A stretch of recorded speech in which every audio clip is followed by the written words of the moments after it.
दोस्तों अभी अभी हमारे सामने मेंस फिजिक और क्लासिक फिजिक के रिजल्ट आ चुके हैं। क्लासिक फिजिक के तो काफी ज्यादा प्रिडिक्टेबल रिजल्ट रहे थे, बट मेंस फिजिक में बहुत ज्यादा शॉकिंग रिजल्ट्स हम लोग को देखने को मिले। जहां पे 5th प्लेस क्या है, लास्ट ईयर के 3rd प्लेसर डियागो मोंटेनेग्रो ने, 4th Emmanuel Hunter, 3rd Erin Banks. I mean wow, इतना ज्यादा शायद हमने कभी भी किसी को भी हम्बल होते हुए नहीं देखा होगा इतने कम टाइम में। मतलब कुछ ही महीने पहले जो अपने आप को मेंस फिजिक का किंग बता रहा था, वो अब लोगों से नजरें भी नहीं मिला पा रहा है। वो स्टेज पे उतरते टाइम लोगों की आंखों में आंखें भी नहीं डाल पा रहा है। एनीवेज, 2nd प्लेस किया है ब्रैंडन हेंड्रिक्सन ने, और हमारे विनर रहे हैं Ryan Terry. After 9 years Ryan Terry हम लोग के मेंस फिजिक चैंपियन बन चुके। दोस्तों विनर की बात करने से पहले यहाँ पे ब्रैंडन की बात करते हैं। Brandon was on. ब्रैंडन शायद अपनी लाइफ की one of the best physique लेके आए थे हमारे सामने। कमाल के वाइड नजर आ रहे थे। आई डोंट थिंक उनसे ज्यादा वाइड यहाँ पे रायन नजर आ रहे थे हम लोग को। दोस्तों एरिन की भी फिजिक की बात करें तो आई थिंक कंडीशनिंग में वो थोड़ा और दूसरे एथलीट से पीछे थे, बट शेप स्ट्रक्चर अभी भी उनका वहीं पे था। आई थिंक इस साल जजेस देख रहे थे लेग डेवलपमेंट भी जो थोड़ी बहुत उनके शॉट्स में दिखती है, उस पे जजेस नजर डाल रहे थे, जिसके कारण शायद एरिन बैंक्स को थोड़ी बहुत डाउन प्लेसिंग मिली है। Because I think upper body wise तो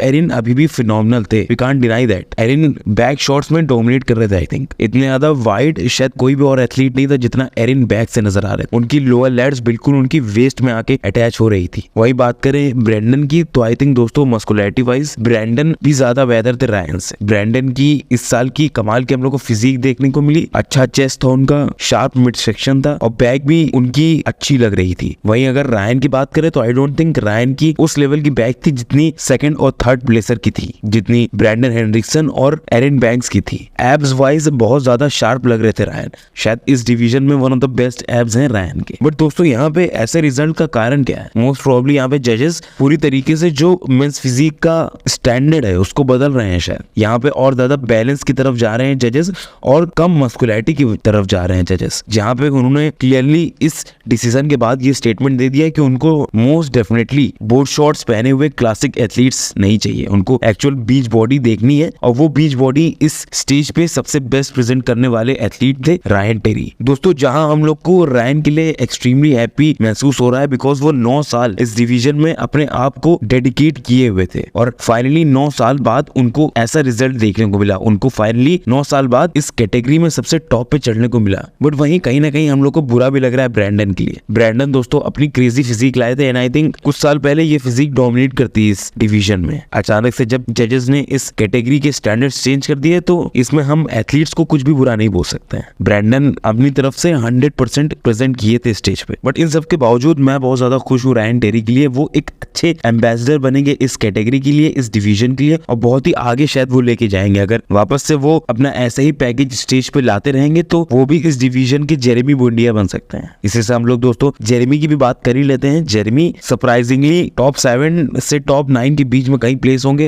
एंड आई थिंक बहुत ही अच्छी वो अपनी फिजिक लेके आए थे। ऑफ कोर्स बैक से अभी भी और ज्यादा इंप्रूवमेंट मांग रही थी उनकी फिजिक। थोड़ा मिड सेक्शन भी उनका वॉश्ड आउट सा नजर आ रहा था। अगर उसको फिक्स कर लिए होते तो शायद और ज्यादा 1-2 प्लेसेस ऊपर आ जाते, क्योंकि जजेस इस टाइम ज्यादा बैलेंस को देख रहे थे, ज्यादा कंप्लीटनेस को देख रहे थे, और एक पर्टिकुलर बॉडी पार्ट की डोमिनेंस को नहीं देख रहे थे। जैसे एरिन के जो शोल्डर्स है वो एक्सट्रीमली डोमिनेंट है, तरफ शायद जजेस नहीं जाना चाह रहे। जजेस एक बैलेंस देख रहे थे, जिसके बाद शायद अगर शार्प मिड सेक्शन के साथ लोअर लैट्स में वो थिकनेस, लोअर लैट्स में वो विड्थ ऐड करके आए होते जेरेमी, तो बहुत ज्यादा चांस बनता उनका बहुत ऊपर प्लेस होने का। बट आई थिंक उनका ये comeback in my personal opinion successful है, बिकॉज वो बहुत अच्छे एथलीट से ऊपर प्लेस हुए हैं। बहुत अच्छे बॉडी बिल्डर्स को पीछे छोड़ के वो आगे बढ़े हैं, और उनसे ऊपर जो बॉडी बिल्डर्स हैं वो बहुत ही क्रेजी हैं। तो हम लोग यहाँ पे कुछ खराब नहीं बोल सकते जेरेमी के खिलाफ। आई थिंक जेरेमी जितना कुछ कर सकते थे उन्होंने उतना किया, बल्कि उससे ज्यादा किया। जितना हम उनसे उम्मीद लगाए बैठे थे उससे ज्यादा अच्छी फिजिक उन्होंने डिलीवर की। बिकॉज इतने टाइम के बाद ऐसा कमबैक करना आसान नहीं होता है दोस्तों। इतने टाइम बॉडी बिल्डिंग को छोड़ने के बाद स्टेज पे वापस से उतर के वापस से उसी ग्रूव में आना, वापस से उतना कॉम्पिटिटिव होना आसान नहीं होता है दोस्तों। बट यहाँ पे जेरेमी ने ऐसा करके दिखाया है। दोस्तों इसी के साथ हम लोग चलते हैं अपने क्लासिक फिजिक के रिजल्ट के साथ। यहाँ पे हम लोग टॉप 5 से एक-एक करके बात करते हुए जाएंगे। यहाँ पे 5th पोजीशन पे हम लोग को शो के बेस्ट पोजर रफ डीजल नजर आए।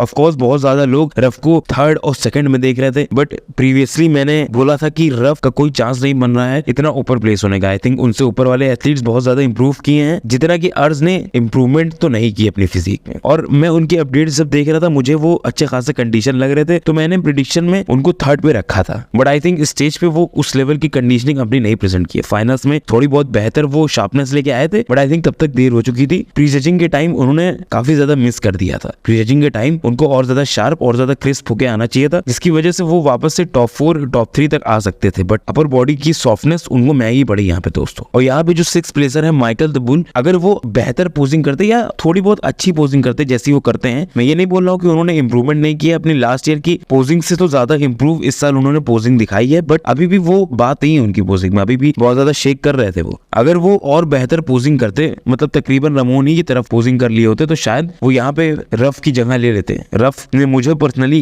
इंप्रेस नहीं किया इस कंपटीशन में। एनीवेज दोस्तों, यहाँ पे अगर हम लोग 4th पोजीशन की बात करें तो वहाँ पे ब्रियन एजली ने प्लेस किया है। ब्रियन अगेन आउटस्टैंडिंग नजर आए थे। ब्रियन ने पूरा यूटिलाइजेशन किया है अपने वेट में जो इंक्रीज हुआ है उसका। ब्रियन मोस्ट डेफिनेटली फुलर नजर आ रहे थे और ज्यादा कंडीशन नजर आ रहे थे। एक उनकी कमाल की क्लासिक फिजिक हम लोग को देखने को मिल रही थी, और उनका ये जो पोज है दोस्तों आउटस्टैंडिंग नजर आता है। कमाल के उनके जो फ्लो है इस पोज में वो नजर आता है हम लोग को। एंड आई थिंक ये बहुत ही अच्छा लास्ट मिनट डिसीजन था उनका कि उन्होंने वापस से क्लासिक फिजिक में आने का सोचा, बिकॉज टूटल में आई डोंट थिंक ऐसा वो कमाल कर पाते जैसा वो क्लासिक फिजिक में करते हैं। आई थिंक ब्रियन बने हैं क्लासिक फिजिक के लिए। भले ही उनसे बेहतर बॉडी बिल्डर्स आ चुके हैं सीन में जहाँ पे उनको बहुत मुश्किल हो जाता है और ऊपर प्लेस होना, बट वी कांट डिनाई कि उनसे ज्यादा अच्छे स्ट्रक्चर वाले और अच्छी मस्कुलैरिटी वाले बॉडी बिल्डर्स को पीछे छोड़ के निकले हैं वो आगे। इसका मतलब ये है कि ब्रियन एक्चुअली में फिनोमिनल है। ब्रियन अपने से ज्यादा बेहतर बॉडी बिल्डर्स को अपनी फिजिक में काफी ज्यादा अच्छाइयों की वजह से पीछे कर देते हैं। दोस्तों यहीं पे बात करेगा 3rd प्लेसर की अर्ज दोस्तों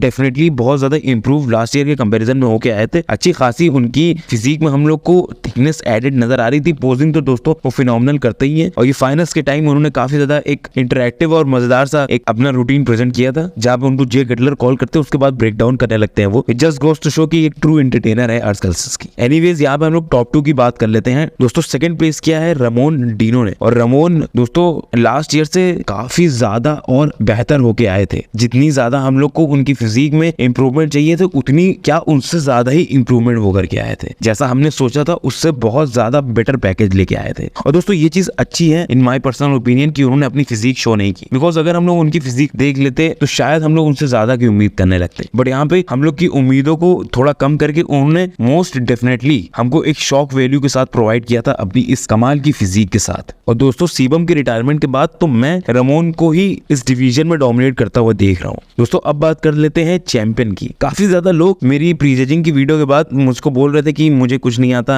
एंड वगैरह वगैरह, कि मैं कैसे ये बोल सकता हूँ कि सीबम जीत रहे हैं, रमोन डेफिनेटली जीतना डिजर्व कर रहे हैं। तो दोस्तों मैंने टाइम अगेन प्रूव किया है कि मुझे थोड़ा बहुत तो जानकारी है ही बॉडी बिल्डिंग की, एंड अगर आपको भी होती तो आप लोग शायद ये ना बोलते कि यहाँ पे सीबम से बेहतर है रमोन। Sebum most definitely classic sense में भी कई गुना ज्यादा बेहतर थे रमोन के। और दोस्तों ये शुरू में मैंने नोटिस नहीं किया था, बट काफी लोगों ने पॉइंट आउट किया कि सीबम की लैट्स थोड़ी सी छोटी लग रही है लास्ट ईयर के कंपैरिजन में। एंड जब मैंने थोड़ा बहुत कंपैरिजन खुद से किया तो हाँ मुझे भी लग रही थी, बट मैं ये नहीं बोलूंगा कि उनके proportion out of the back लग रहे थे। उनके प्रोपोर्शंस अभी भी कमाल के लग रहे थे। आई थिंक उनकी वेस्ट लास्ट ईयर के से ज्यादा छोटी नजर आ रही थी, जिसकी वजह से मैं फेल हो गया था ये चीज नोटिस करने में कि उनके लैट छोटे लग रहे हैं। और उन्होंने अपनी एक्सेप्टेंस स्पीच में ये भी बोला कि उनके लैट्स शो आने से कुछ हफ्ते पहले ही टोर हो गए थे, जहाँ पे हम लोग को, अगर आप लोग को याद हो तो शो तो प्रेप की शुरुआत होते ही उन्होंने काफी ज्यादा ऐसी पोस्ट हम लोग के सामने निकाली थी कि वो इस साल बहुत ज्यादा बैटल कर रहे हैं अपने दिमाग में, जहाँ पे उन्होंने ये भी बताया सारी बैटल्स इसी इंजरी की वजह से थी, जहाँ पे वो काफी हफ्ते अपनी बैक को ट्रेन नहीं कर पाते, जिसकी वजह से हम लोग को ये उनकी बैक में कमी नजर आई। बट दोस्तों